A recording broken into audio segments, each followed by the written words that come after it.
రాజధాని వేసిన రాజధానిని ఇప్పుడు జగన్మోహన్ రెడ్డి ఒక పక్క ప్రచారం చేస్తారు. దాన్ని మీడియా దానిపై కూడా సజ్జల రామప్రసాద్ ఈరోజు సమర్థించారు. మీరు ఇంతవరకు దానిపైన ఇలాంటి రియాక్షన్ మీ నుంచి రావడం ఏంటి? ఈరోజు అమరావతి మన రాజధాని అన్నది ఒక వాస్తవం, మనందరికీ గర్వకారణం.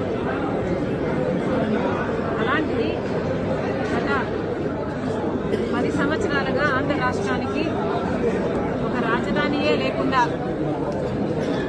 పోయిన సమయంలో అమరావతి మన రాజధాని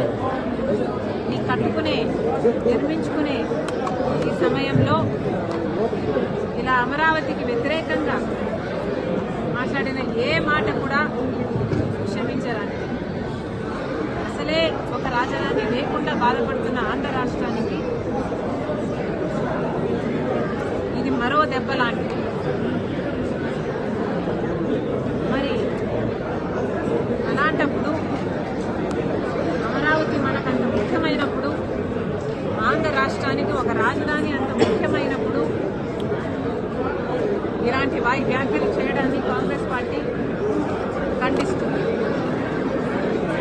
ఒక పార్టీకి చెందిన ఒక మీడియా హౌస్, వైసీపీ పార్టీకి చెందిన సాక్షి మీడియా హౌస్ లోని ఒక యాంకరు, వాళ్ళు పిలుచుకున్న ఒక గెస్ట్ స్పీకరు ఇద్దరూ కలిసి అమరావతి వేశ్యల రాజధాని అని వ్యాఖ్యానించడం చాలా చాలా దురదృష్టకరం. ఎవరైనా ఖండించాల్సిన విషయమే. కాకపోతే నాకు ఇక్కడ అర్థం కాని విషయం ఏమిటి అంటే, ఇది ఇంత ముఖ్యమైన పొలిటికల్ అంశం అయినప్పుడు, అంతేకాదు ఒక సోషల్ ఇష్యూ, ఒక పొలిటికల్ ఇష్యూ అయినప్పుడు ఇంత పెద్ద విషయంలో ఒక పొరపాటు జరిగితే మరి ఒక పొలిటికల్ పార్టీ అయినా, ఒక మీడియా హౌస్ అయినా క్షమాపణ చెప్పడము కామన్ డెకోరం. అలాంటిది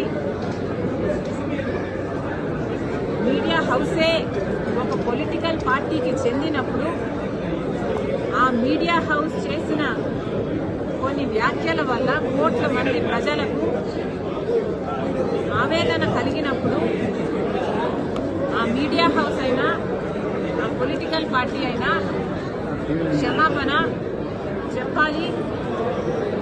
మరి ముఖ్యంగా సాక్షి మీడియా హౌస్ నడుపుతున్న భారతిరెడ్డి గారు సాక్షి మీడియాలో ఇంకా దూరం జరిగింది కాబట్టి మీరు క్షమాపణ చెప్పడంలో తప్పు లేదు, అది మీ బాధ్యత. మనం చిన్న పిల్లలకు కూడా నేర్పిస్తాము, ఒక తప్పు చేస్తే తప్పైంది సారీ అని చెప్పునానా అని చెప్తాము. మరి అలాంటప్పుడు ఒక తప్పు జరిగినప్పుడు సారీ చెప్పుకోవడంలో, సారీ చెప్పడంలో నామోషి లేదు.